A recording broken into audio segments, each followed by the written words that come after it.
welcome back to another episode of the Lonely Liberal Podcast. I am your host, Nick Zankin, and I'm so happy to have you on this lovely Monday morning. Sorry, it's a little late, but we are back. We got a great show for you today. It's going to be what we see typically on Sunday. Rick and I are going to go through all the news of the last week, talk about what happened and whatnot, but also, on top of that, we are going to give a little list segment. We're going to do our top 5 things to feel either optimistic or pessimistic about going into 2026. So that was really fun. I think you'll really enjoy it, and we got a lot to talk about. So without further ado, let's get to it. Alrighty, and we are back with Rick. Rick, what's up, dude? Hey, great to be back. How's it going? It's going pretty well. I was just whining to you about how it's snowing here and how my enjoyment of snow is getting more and more fleeting with every year. Now I look at it, I'm like, oh, it's pretty, and then I immediately I don't have the mystical whimsy anymore. I need a.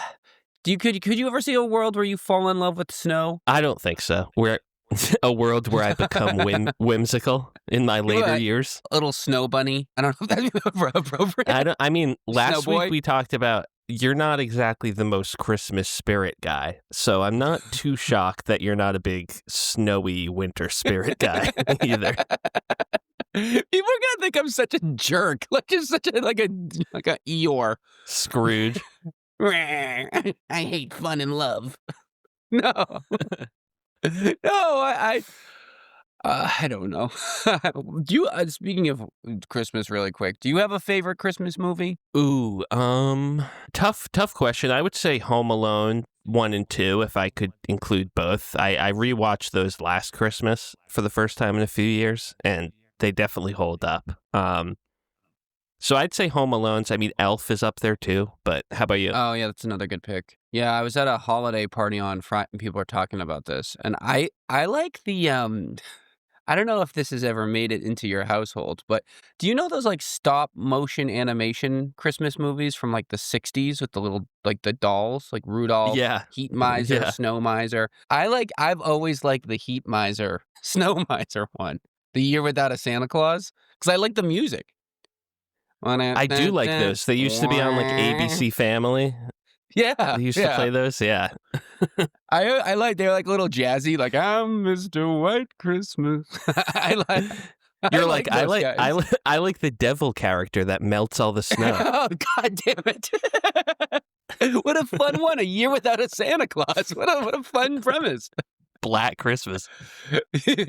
I'm just listening to Welcome to the Black Parade on Christmas morning. Oh, Those no, aren't good, though. no, yeah, I like those. I feel like stop motion animation is pretty much gone, right? I mean, other than the guys who do the Wallace and Gromit, the Yeah. claymation. That's They're the only one I basically can think of. Yeah, that's pretty much a lost art. A lot of time.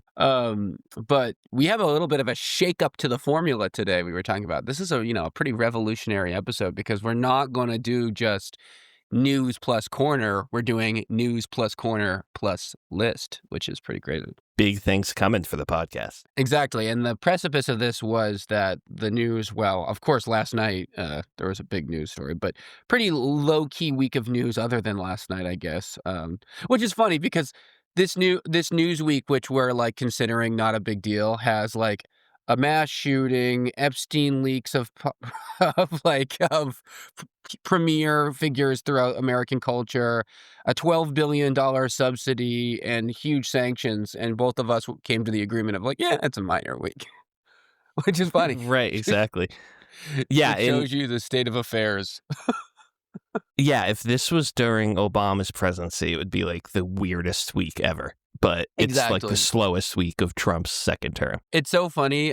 So last week you mentioned you were like, this is such a stupid week of news, and so many people wrote in being like, I feel dumber because of this week of news. So many people really bonded with that sentiment of I feel stupid. Which I'm glad. it was true. I mean, it's just ridiculous. But we might as well get into it because at the end of the show we are going to do our list, and the list is we made 5 things to either feel optimistic about or to feel pessimistic about going into next year. So I don't know your list, you don't know my list, and we don't know the order.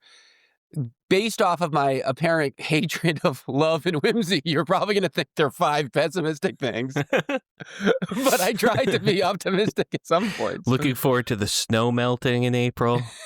Climate change just deepening its grip one more year. No, I think it'll be fun to talk about.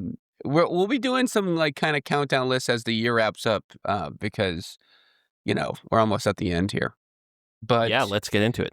yeah, so this week in the news, so we might as well just start off with the sadder story of last night. There was a shooting at Brown University.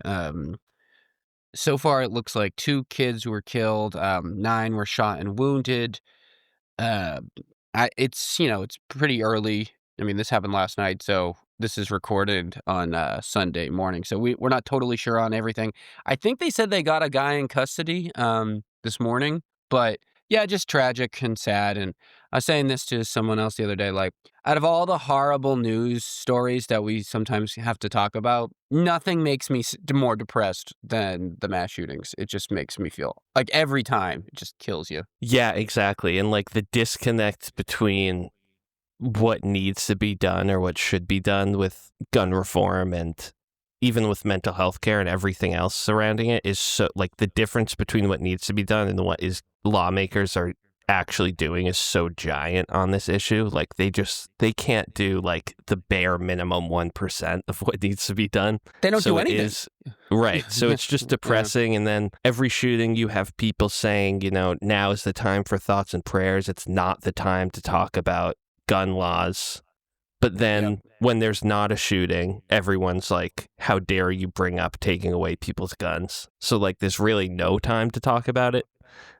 So it's just, sad all around. Hopefully like the other victims end up being okay. I think there were like 9 in bad condition or something, in addition to the 2 that died. Yeah, and you're so right. I already saw on social media being like, before people try to say this is a gun control thing, like Rhode Island has strict gun laws and blah, blah, blah, blah, blah. And like, for starters, not even like it worth going through it. Like, obviously, guns can be bought in any state and moved over, and gun control is like, it's a small state, but obviously gun control is the best thing we have to it.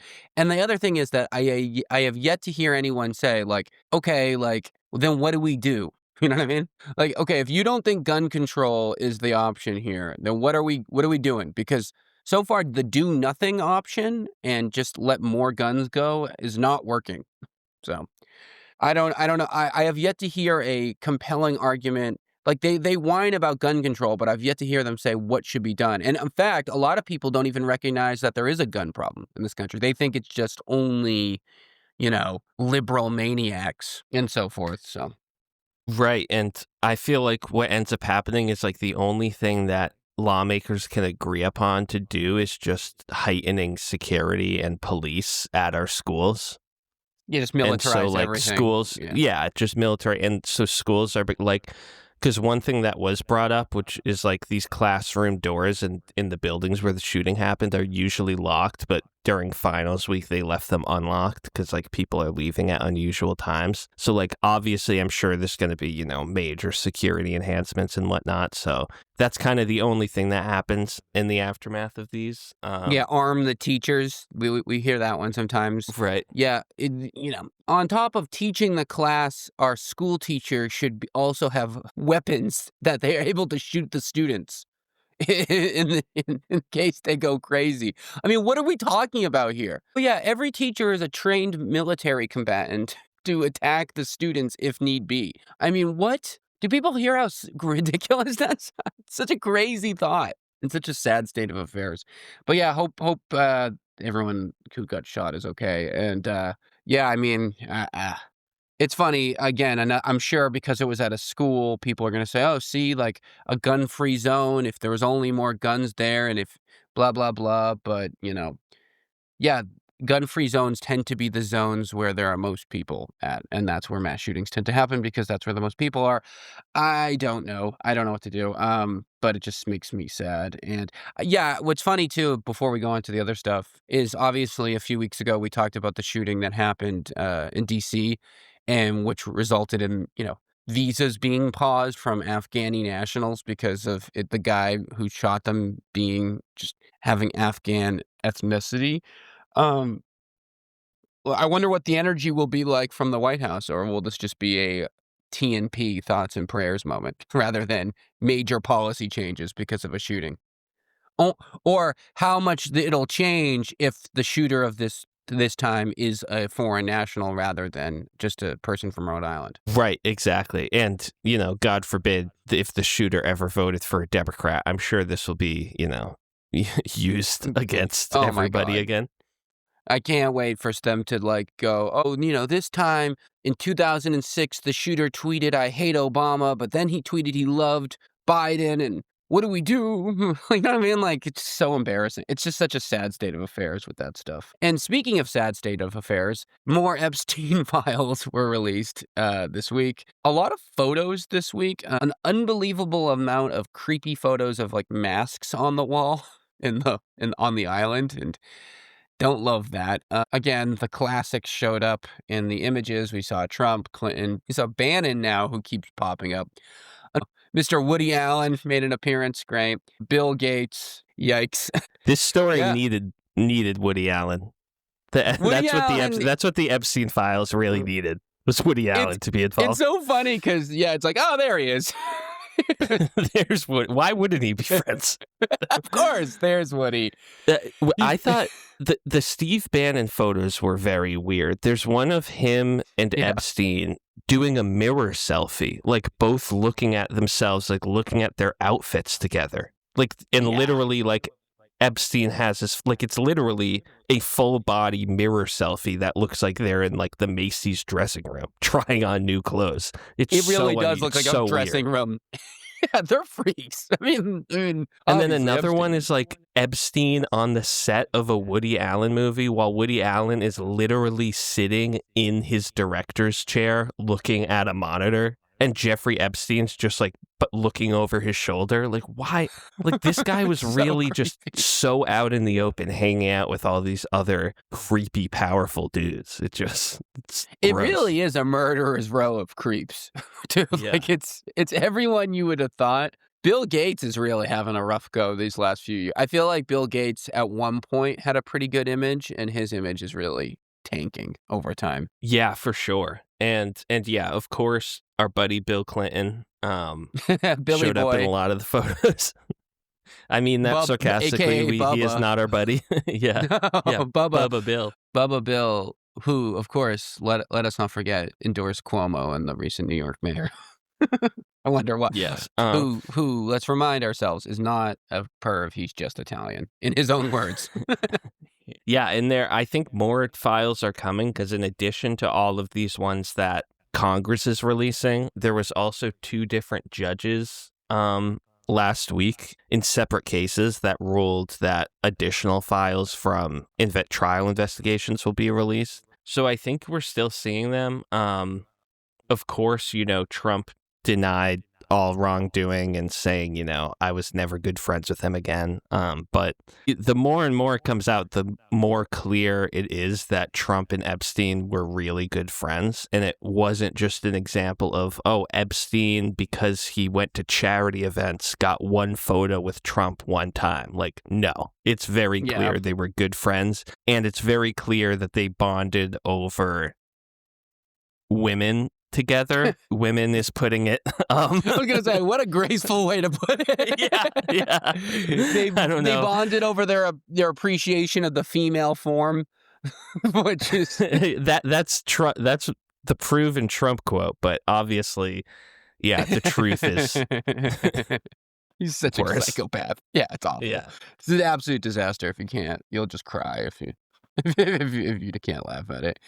And we mentioned it earlier, a little piece of news this week. So this week, Trump announced a $12 billion aid package for U.S. farmers because he said they were heavily impacted by policies against China. This is just one, I wanted to bring it up on the show because it's just a more and more example of not only how the U.S. isn't this capitalist paradise that people always say, free market, because there's nothing free market about a $12 billion subsidy, again, and this isn't totally unique, like these things happen a lot.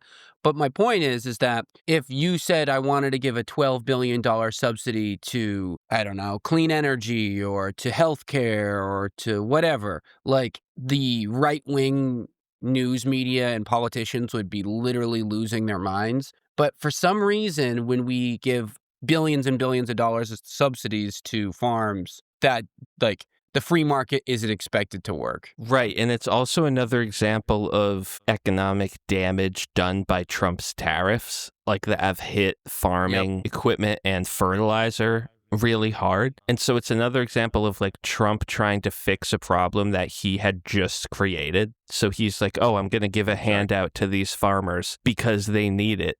But the reason they need it is because the tariffs have increased their costs so much. So it's Trump patting himself on the back for trying to solve a problem that he created a month before. Exactly. And to put some numbers on that, right? So the 9 commodity crops, corn, soybean, whatever, they've lost this year alone around $40 billion of profit, around 25% of total markets strictly due to Chinese orders being canceled. Yeah, so even the 12, it's clearly at best like a Band-Aid. But yeah, exactly. It's like what he said a few weeks ago when he said, "Oh, I'm going to remove the tariffs on these food items because, of the cost increases that are happening for groceries," even though he's told us so many times that tariffs don't hurt the economy. So it's also definitely not probably a coincidence that this is happening at the early of 2026. And 2026 is the midterm, and farmers are one of the biggest group of people who probably voted for Trump who are mad at Trump right now. Yeah, he actually said that when he announced this new investment. He said, Donald Trump, quote, "As you know, the farmers like me because, based on voting trends, you could call it voting trends or anything else, but they're great people." All right. So, yeah, he's trying to help those boys out after screwing them for the entire year. It just shows you how little, and it's just more and more evidence of how little people actually care about policy ideology. Like, oh, I'm a free market man and I'm a capitalist man. Really? Because $12 billion to subsidy soybeans because you got 25% of soybean orders canceled. Like, it's ridiculous. Clearly, the free market isn't working for farms. Anyway, speaking of the free market, there is a bunch of different sanctions announced this week. Do you want to talk about that for a bit? Yeah, for sure. So for background, when Russia launched the full-scale invasion of Ukraine 3 years ago, part of the sanctions from the U.S. and the West directed not just at Russia, but also at Belarus. Putin basically has control over Belarus, like de facto control, and the invasion of Ukraine went through Belarus. So like they're basically using it as like a military, camp little in hub. order to Yeah, exactly. for positional control against Ukraine. But just this week, there was a deal. So the U.S., Ukraine, and Belarus were all involved. Belarus freed over 120 prisoners, including prominent opposition activists. And most of those prisoners are being released to Ukraine. And then in return, the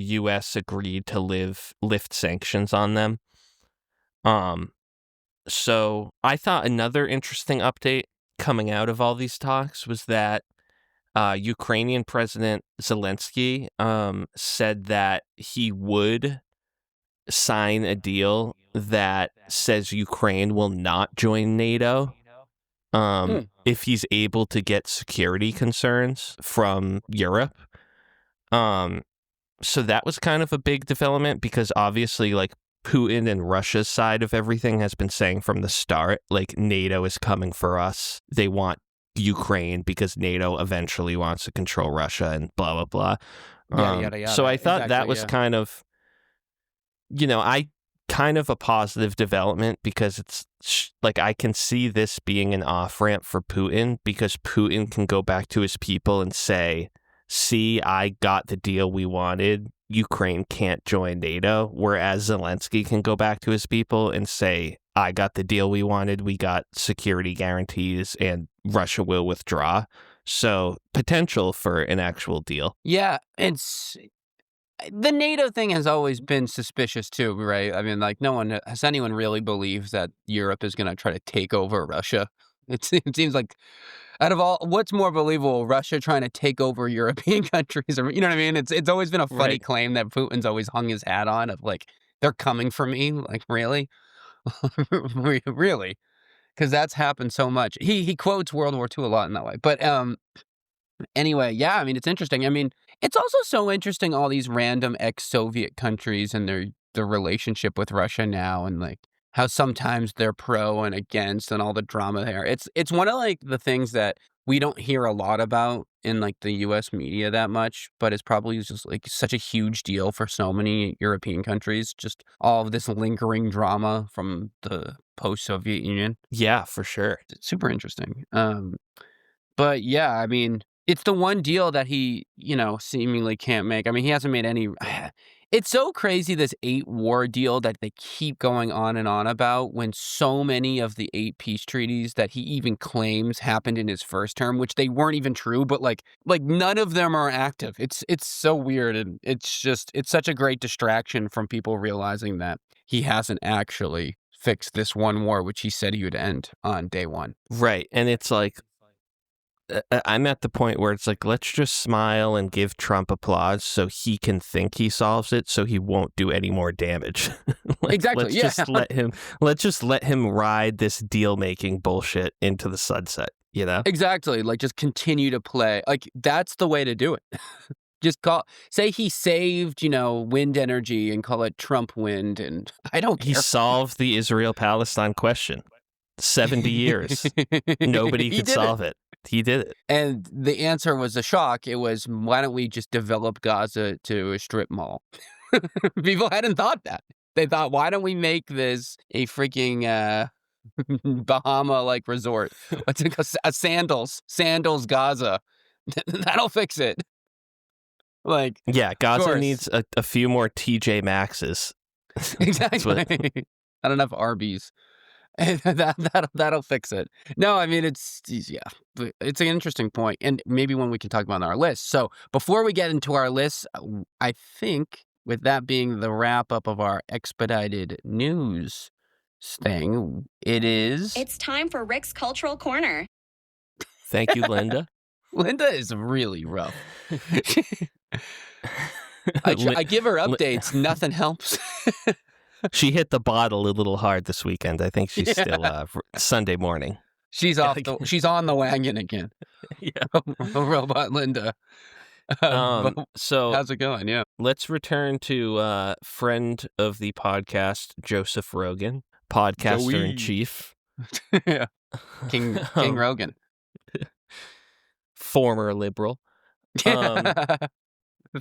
So there was a new survey released by Precision Strategies and Tunnel this week that surveyed 3,000 men and women nationwide, titled the Manosphere Index. It found a few interesting things. First, YouTube has become the primary platform for men to get information. 86% of men use YouTube weekly, and 60% spend 6 or more hours a week on YouTube. I'm definitely in that 60%. Same. I was going to say guilty.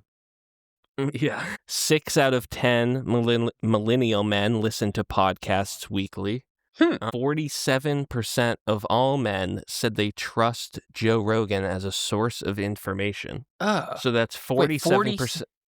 47% of all men surveyed, 66% of millennial Hispanic men, Joe Rogan as a source of information. So his best demographic is millennial men, but he does well with men overall. He's just he's a man's man. Yes. No females allowed in the manosphere. Exactly. Get out of the mothership. Oh God. So one interesting part of the survey, men that self-describe themselves as faith-based are much more likely to trust Joe Rogan as a source of information. 67% of faith-based men trust him. Weird to me. Because Joe Rogan's, by the way, so much of his stand-up comedy, especially early on, is against religion, and basically his theme is like religious people are the dumbest people on the planet. Like that's a major like his theme entire of his comedy. bit. So One of his specials, he did a Shiny hard Happy turn. Jihad, which was all exact. That was the premise of this entire special from like 2005 or whatever. Yeah, so we saw his turn towards Republicanism coming from a mile away, but the turn towards Christianity has happened very fast, really since Trump's election and since Rogan endorsed Trump. Since then, he's really been on, seems like a spiritual transformation from hippie, stoner, libertarian to radical nationalist Christian. Which is it's such a bummer, by the way, that that's the package. Like, there's no reason why that should be the starter kit of like radicalizing that way, because they're not inherently related. You know what I mean? But it is weird that the labelings do tend to cluster that way. Right, exactly. So in light of what we've just learned about how Joe Rogan is a prominent source of news for millennial men, the majority of millennial men in America, I thought that sentence alone just kills your soul when you hear that out loud. I thought I'd play a quick clip from This is Joe Rogan on Another podcast, which is rare. He went on Jesse Michaels' podcast, which is a UFO podcast. And I wanted to get your take on this theory. Again, this is Joe Rogan. What do you think about this? Jesus was born out of a virgin mother. What's more virgin than a computer? So if you're going to get the most brilliant, loving, powerful person that gives us advice and can show us how to live, to be in sync with God, who better than artificial intelligence to do that? Wow. If Jesus does return, oh my God. Even if Jesus was a physical person in the past, you don't think that he could return as artificial intelligence? Oh my God. Artificial intelligence could absolutely return as Jesus. Sorry for the mic. I'm on the floor. I fell. What's your first reaction to hearing the biggest news source in the country? I think I just got. Hold on, I have to get up. 1 second. Whiplash. I think I just got an auditory concussion. Where, like, I just CTE. got CTE from a soundbite. I feel like I just took like an SAT. You know that feeling your head just hurts? Like, what? First of all, there's so much to unpack there. One is the just literal SNL level parody of the host going, "Oh!" I was going to mention that. That's my favorite and least favorite part of that. Is the guy going, "Whoa! I never thought that Jesus was AI." Yeah, because first of all, that's like such the opposite of any normal reaction. If I went on this show and said, Jesus was born of a virgin mother and there's nothing more virgin than AI, and you went, "Whoa." You went, "Oh, Oh. You went, Imagine if I did that every time you gave an opinion on this podcast. Dude. Yeah, so I think the Democrats are going to do well in the midterms. Wow. Wow. It's so stupid. So that's just unreal. the like cartoon caricature like stoner podcast host that is on the show. It's unbelievable. And so that's for starters. Second of all, that is the most ridiculous, like, it's like such a funny thing to say out loud that like Jesus is coming back via AI because the Virgin Mother is the computer. Even though humans create the computers, so it doesn't work at any level. Is he suggesting that AI was around 2,000 years ago and this is all just a matrix? They want it to be a matrix so bad like we're in the Matrix. He thinks he's and the problem with people who think like this, it's not just a bunch of hippies in your college dorm at 2 a.m. giggling about if Jesus is the AI.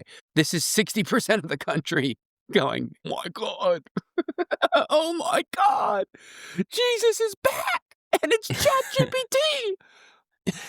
If It's imagine so if you just ridiculous. said that theory like while out for drinks with a bunch of your friends. If you just went, "Hey everybody, I've been thinking about if Jesus was to return, I think he'd return as AI because they're both from virgin mothers." Like most people would be like, "Are you okay?" Most people would check you into a psych ward. How many edibles did you eat before coming here? And what is that? Does that make Sam Altman the god because he created the AI? And AI He's is definitely a Jesus? virgin. The son of God, ChatGPT. So, and like, you know what's funny about what this all shows you, if we're being completely honest? It makes it so believable how, like, societies had dark ages and societies just lost progress, because if there was no internet, like, these guys would be running amok even more so. Because clearly, like, it just shows you how gullible people are and how unbelievably manipulative people can get, and how much they can just take over people's brains. What's the difference between this and a guy going like, I can turn iron into gold if I get it really hot? You know what I mean? Like, it's the same idea. It's witches and potions, and this is it. Or like basically Joe Rogan just Salem witch trialed me live. Like, Yeah. he called me a witch and I'm now getting stoned. I just got stoned virtually. You know what I mean? Like, what's the difference? Like, this guy's a witch. Really? Oh, yeah, I saw him. I saw him make a potion. Really? Yeah. Well, like, potions make more sense to me than what he just said. I don't know. I'm rambling a little bit, but it's just like, dude, this guy's and we should be careful. According to Spotify Wrapped, the second most popular show of our audience is the Joe Rogan Experience. So a lot of listeners right now are Joe Rogan fans. But we're telling you right now, the dude is not operating with a full deck of cards. Clearly. No. I mean, come on, clearly. No. Yeah, I'm glad you brought up the reaction of the host, though, because as dumb as what Rogan is saying, the whole clip is so much dumber because of the host's reaction. And we'll go on Rogan and tell him this. Yeah. Well, we're saying yes to the JRE invite, but we'll also 100%. say, how Joe, high what's were going you on when here? you said AI was born to a virgin mother? Someone needs to, you know what he doesn't have in his life? And it's similar to Trump in this way. He just doesn't have the friend that goes, what are you talking about? Like, Right. He doesn't have the friend that goes, your shirt looks stupid. Like, you look dumb today. Like, fix it. You know what I mean? Like, that's a bad haircut. Right. Even though, ironically, most of his close friends are offensive comedians known for roasting people. But, like, he doesn't have any friends that would ever even make, like, a mild roast comment to him. Because every time they try on the show, he doesn't laugh and gets sad. And then they never get invited back again. Bill Burr made fun of him. He didn't get the joke. And I don't think he's been on the show again. Yeah. Well, that's another problem with him, is his inability to get jokes live. Like, he just, yeah. Which, and also, I'm not, if you're putting in the face of him, getting good advice from Tom Segura and Bert Kreischer, it's rough. Tony Hinchcliffe, if this is your circle of trust, it's a rough patch. Bert Kreischer is supposed to be your North Star.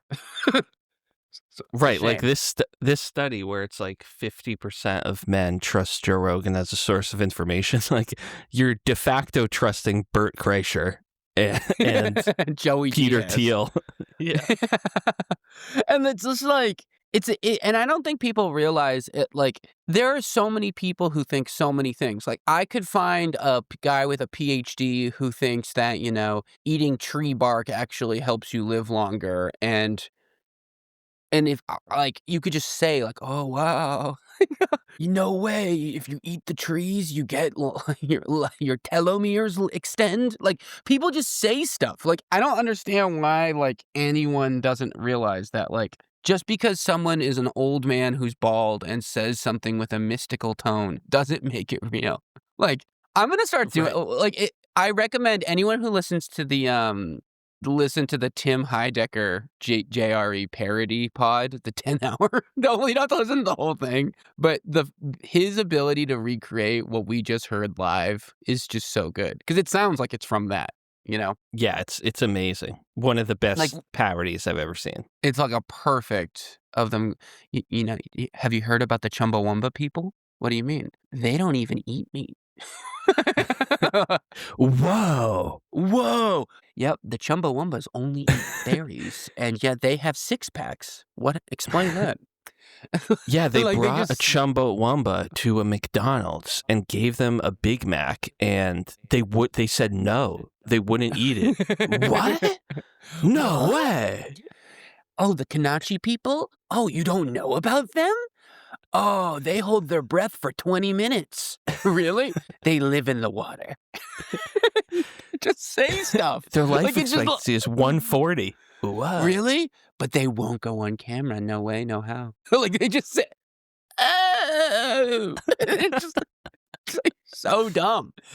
Like, you can't just say, have you heard about the Quinsam root? Oh, yeah, big time. Grows your hair right back.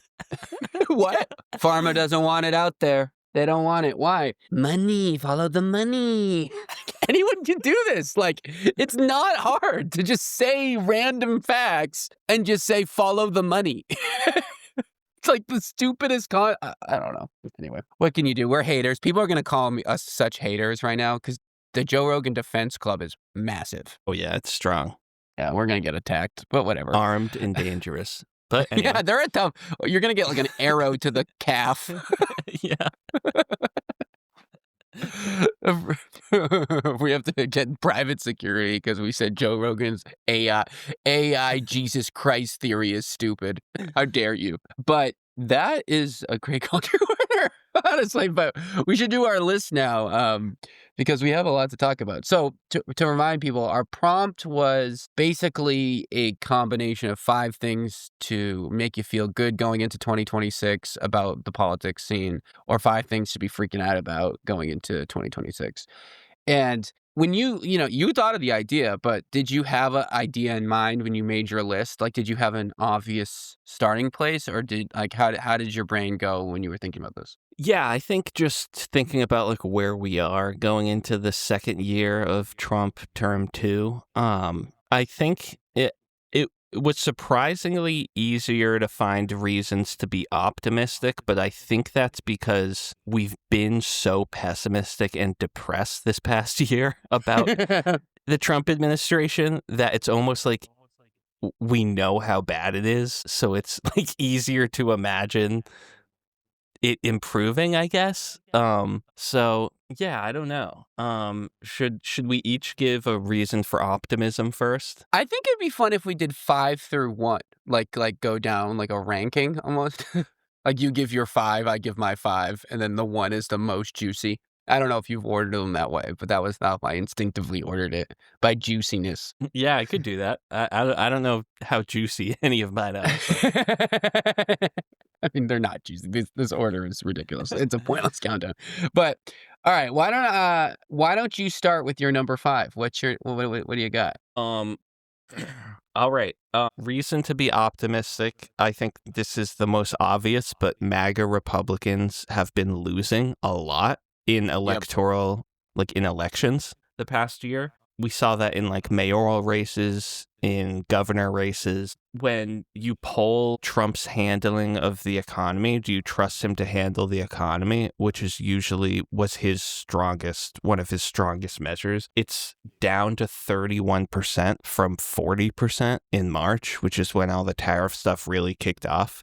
So like 31% approving of this so-called business genius's ability to handle the economy is not a good sign for him overall. You even see Trump, who's always so overconfident. You even see lately him saying like things are not looking great. He had this, he was asked about the midterms recently, and he said, quote, all this money that's pouring into our country is building things, car plants, AI, lots of stuff. I cannot tell you how that's going to equate to the voter. All I could do is do my job. Even those that had, a successful presidency, previous presidents, even they had setbacks. So that seems like a guy that knows he's going to lose a bunch of votes in Congress coming up. So I would say just overall MAGA Republicans losing in elections is one reason to be optimistic about next year. How about you? So that was my number 3, that MAGA doesn't work as well when it's not with Trump, basically. And it was the exact same thought, in the sense that, like, when you remove Trump's, like, imagery away from it, and it's just like another guy pitching MAGA stuff, the allure and the shine does seem to rub off. And that's good, right? Because and it's, again, to your point, just more proof that the actual MAGA policies people don't really like. And it's just showing you that it's just really a Trump-driven love more than a policy-driven love, which I think is actually good news for the Democrats, because that means on these kind of more localized elections, they can handle it a little bit better. To your point. That was my number 3. So my number 5, and it's I started off negative. My 5 is pessimistic. Is that the Democrats don't seem to have a plan. I don't know if you had that on your list. Did you have that on your list? I did not have that, but that is a great one. Really? Yeah. There's The Democrats having no plan. No leadership. Yeah, no leadership or plan in sight. Yeah.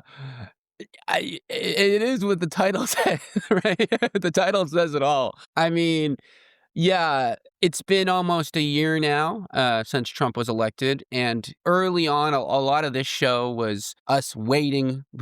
Thank God we didn't hold our breath for Chuck Schumer to come up with a plan, because it just never happened. I mean, they have definitely taken the approach of, if we just sit there and do nothing and the Republicans destroy everything, people will miss us again, which is an awful strategy, in my opinion, but one that the corporate Democrats seem to really, really like to do. In one hand, you could say, okay, maybe that was part of why it worked a little bit, like to your point about the elections, kind of the little mini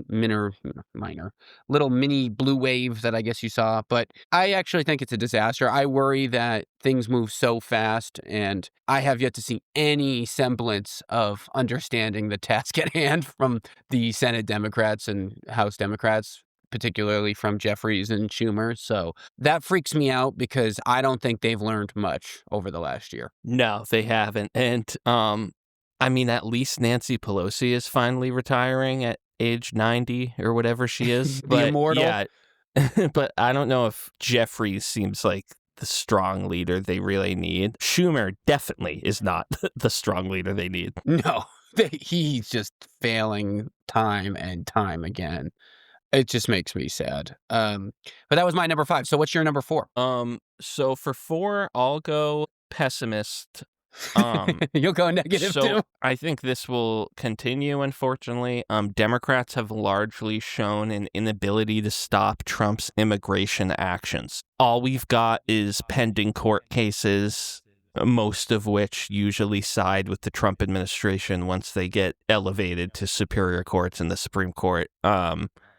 And I think my optimistic ones, which we'll get into soon, have a lot to do with Democrats have stopped Congress from doing a lot this administration. So outside of the big, beautiful bill, Congress they just haven't passed a lot. But the Democrats don't seem able to stop or even put checks and balances on any of Trump's immigration actions that he's doing unilaterally. Unfortunately, Democrats just kind of throw their hands up and hope that the courts strike down a lot of these things, like like all the ICE actions. So that's my reason to be pessimistic. It seems like the end of this Trump term, assuming he leaves office, is when a lot of that stuff will stop.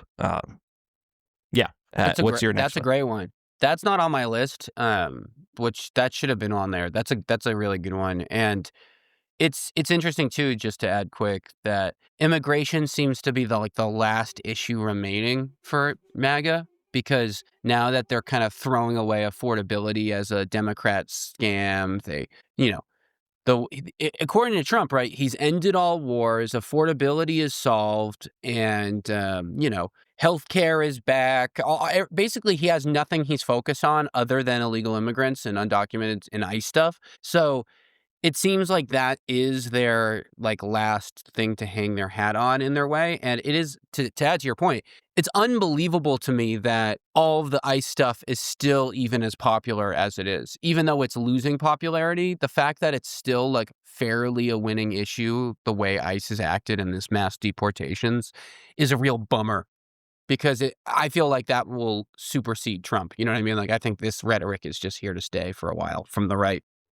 Yeah, for sure. But yeah, so my number 4 on a positive side, a little optimistic side, and it's kind of related to what we've been talking about, but it's different. I think so.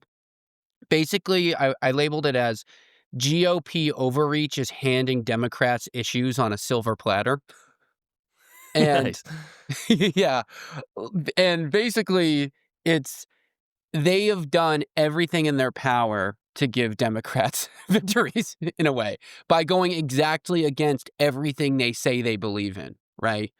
They go against the free market. They're going against, individual rights, against privacy, against small government, against foreign intervention. Everything that Trump said he was going to, affordability, everything he said he was going to run on, they're going against it. They're starting a new war with Venezuela.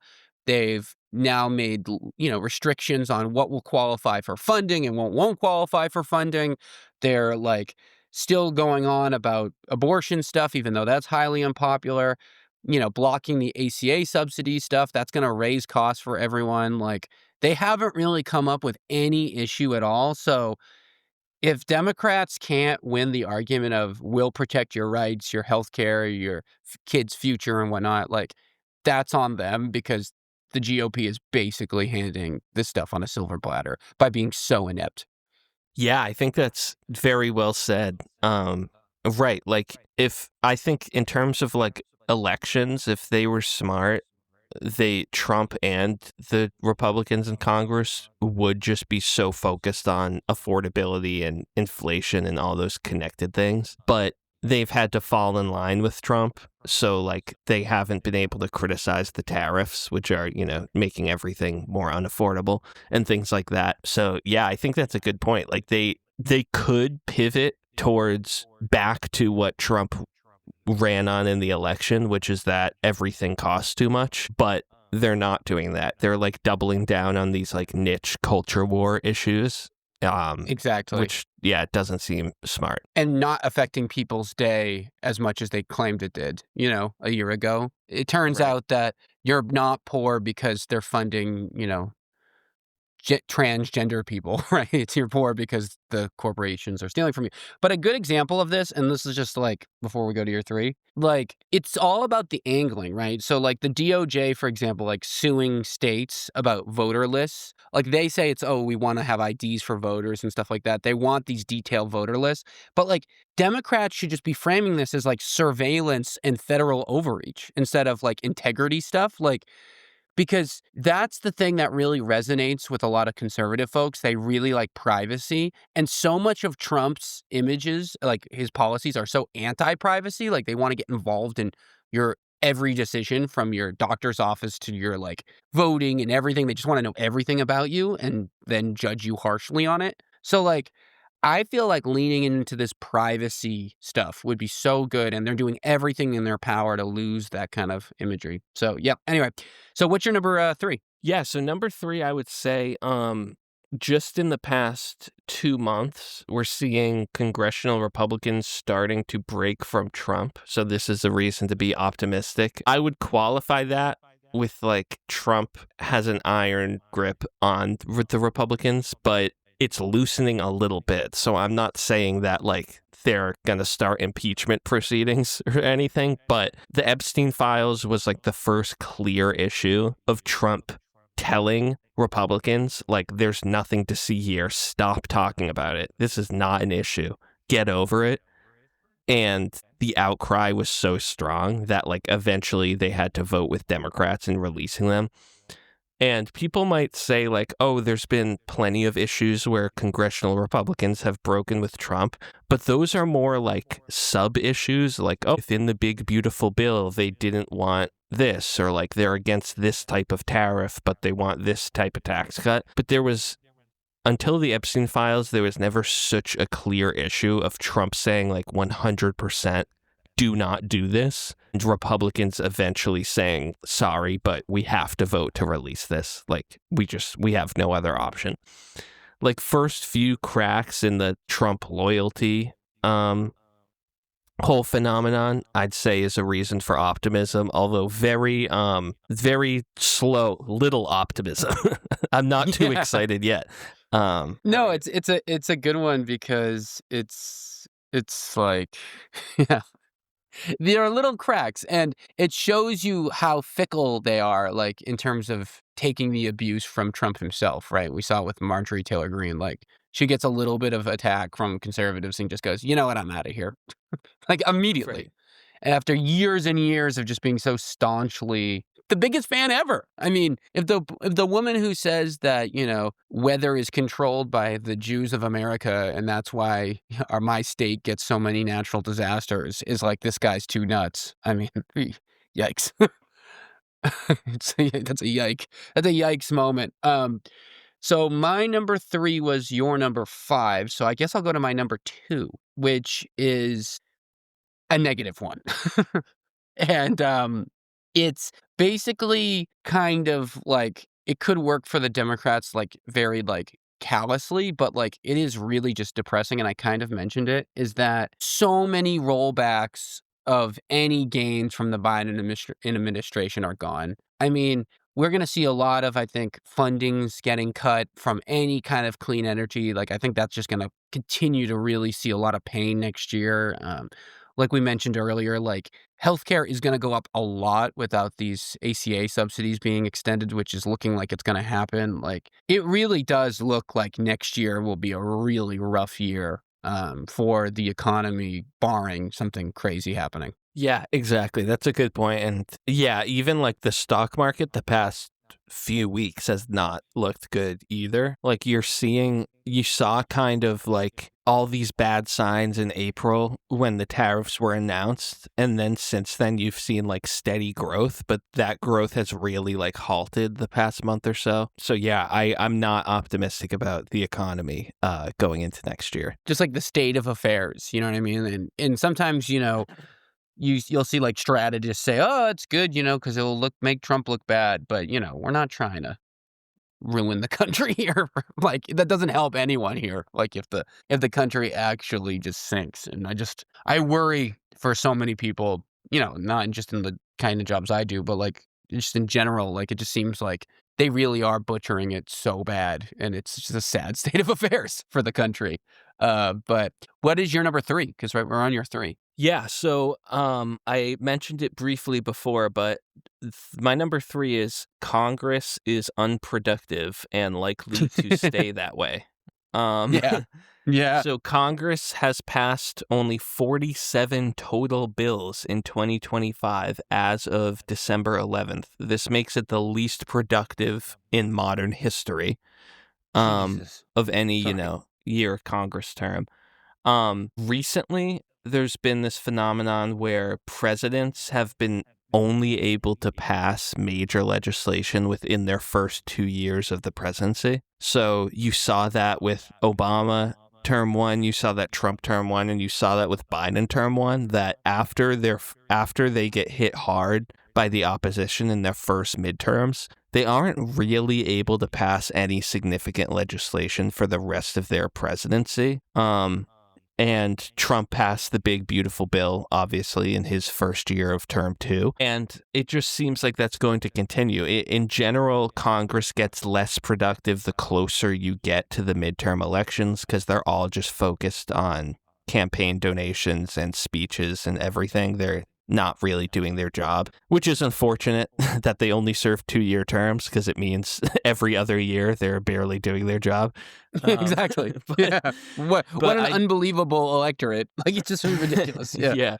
But just the combination of presidents only passing significant bills in their first year or two, as well as like even considering that this Congress is even less productive, I just think shows like so much of the damage Trump is doing is unilateral executive branch actions and not Congress. And I think that will continue. Yeah, that's a really good one. And it's kind of like a pro and con, I guess. You know what I mean? Because in one way, it's such a sad state of affairs that our Congress is so useless. But it's also like, I guess it's fine if it's useless if the guy in charge is a maniac.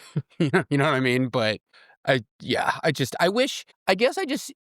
this was one of my honorable mentions, and it kind of ties to this a little bit of just like another negative of just like how quickly we've seen so much backsliding of our like democratic norms and stuff, how quickly like Congress was okay with giving up so much authority, especially like the power of the purse and whatnot. Like, it's unbelievable. Like, they don't even want to hold their own power.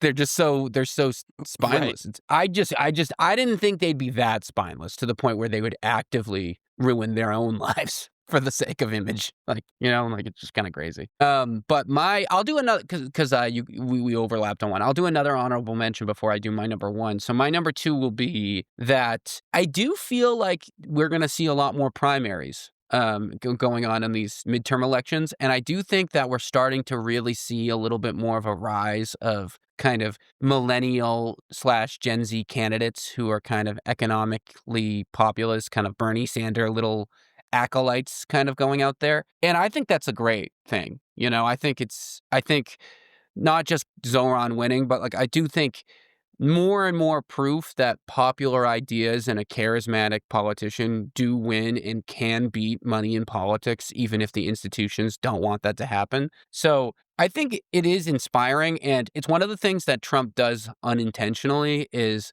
get people more into politics because of how terrible he is. So I do think from a voter-based standpoint, I do think people are probably a little bit more on it now than they normally are.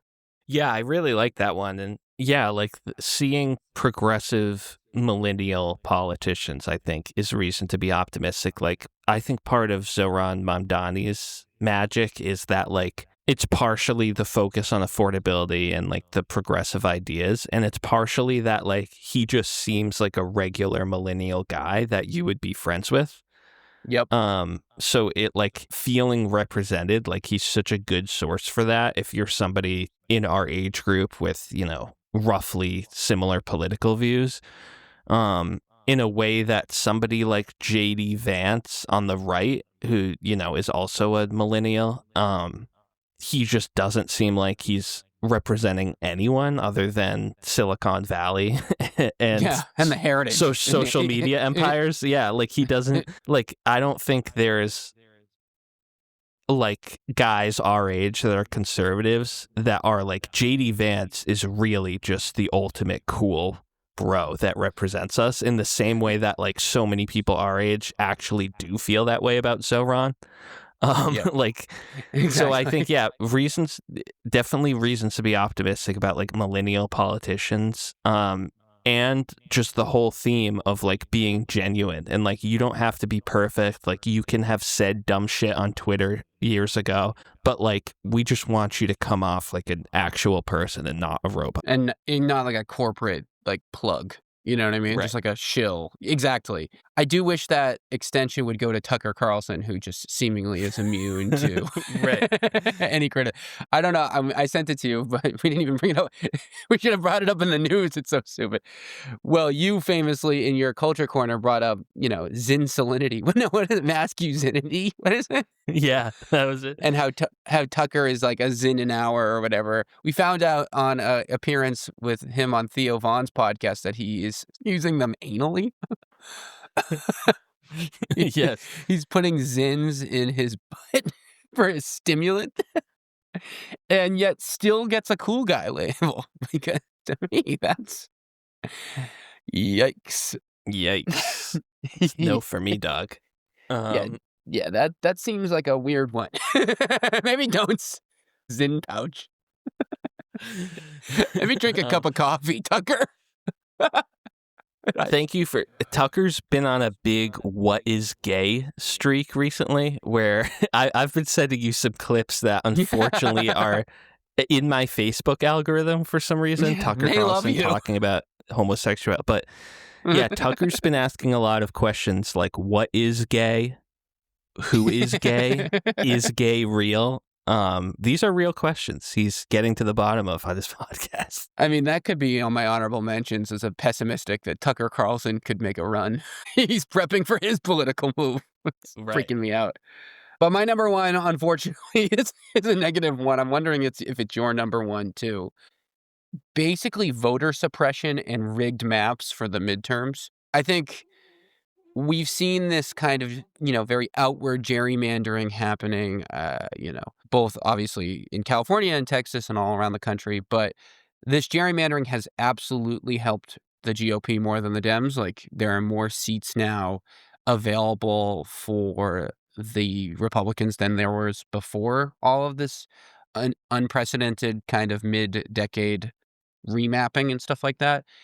And also, obviously, we're hearing so much about voter IDs and, mail-in ballots and whatnot. So I'm pretty suspicious of this midterm election. I mean, obviously, I hope it goes like they normally do, but they are just continually at the state level just bending to Trump's will and doing everything in their power to just try to not have these elections look fair and give the appearance of rigging in a way, which I don't like for the whole sake of, I don't like that that's conversations. I don't like the idea of debating the integrity of elections. I just want to assume that they work well and, you know what I mean? And just have faith in the process. And it just seems like every single day there are more and more news stories that make me feel less and less sure about that. Yeah, totally. And yeah, it's reasons to be pessimistic about everything, but about Democrats too, because it's like we're looking for new young Democrats to inspire people. And it's like, but a bunch of them now are running on gerrymandering to get back at Republican gerrymandering. So it's like, that's not Jesus the sort Christ. of platform we're looking for, is will gerrymander as hard as you gerrymander. Yeah, exactly. We'll rig this election just as much as you do. It's just so sad. And I just feel like this is really a new level of psychopathic kind of dystopian ways of elections. And it's just getting so normalized, you know what I mean? Because it's so in the news all the time that now it's not even raising eyebrows when another state, people don't even care about Indiana adding a GOP seat or whatever, or North Carolina or Missouri or whatever, because we're already just accept it as a necessary evil, And again, that's just been such a good plan for politicians, is just make people assume that this is just the way it is when it is absolutely not the way it is in other countries. Right. But yeah, what's your number one? Yeah, my number one is also pessimistic. It's Ending on a low note. my last positive obviously was Congress is unproductive. This is the flip side of that, which is that because Congress is unproductive and unable to pass Trump's platform, Trump will continue to act out unilaterally.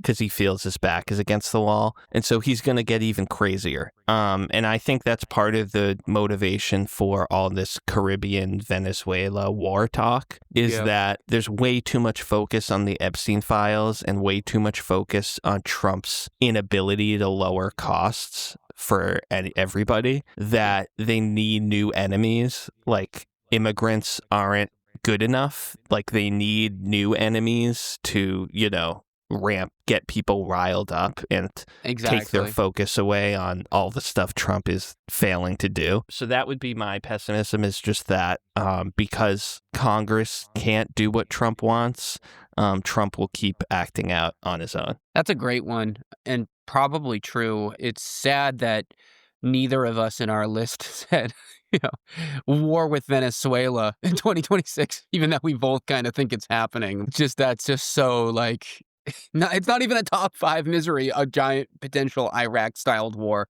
It's true. It's working again. We're watching it live. I don't know if you saw the Daily Show on Monday with John, but he did a thing where he compared Venezuela to the Iraq and like how the same language is being used, like the exact same framing from the right is being used, and it's just, I can't believe we're getting duped. It's just the amnesia of this country is unbelievable. Like, everyone says the Iraq war was such a disaster and all of these reasons are so stupid, and now when they're trying to do the exact same thing, they're beating their chest and just totally not connecting the dots. Right. And it's a great example, to your point, of one, like, this stuff just works. When the more unilaterally Trump acts, the crazier stuff gets and the more normalized crazy things get. Yeah, exactly. No, that's a good one. I liked our list. I think those are good. I think we covered a good amount. I think that was good. Yeah, hopefully this time next year there'll be an incoming Democratic Congress and there'll be like actual reasons for optimism. But I thought for how depressing things are, I thought we had a balanced list. Yeah. I think so too. And I'm curious what people think. Like, do we miss any, or should we have had? They should write us in at thelonelyliberalpodcast@gmail.com or comment on YouTube, because I'm really curious what people think about that. Yeah, definitely. But that'll do it, Rick. That's our show. Thank you so much. Per usual. Thank you. I'll see you next week. See you, man.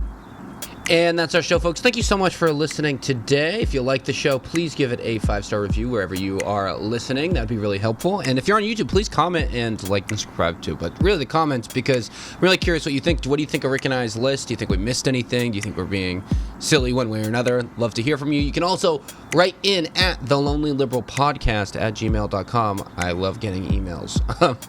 But that's it for today. We'll be back on Wednesday, per usual. So until then, take it easy. Bye.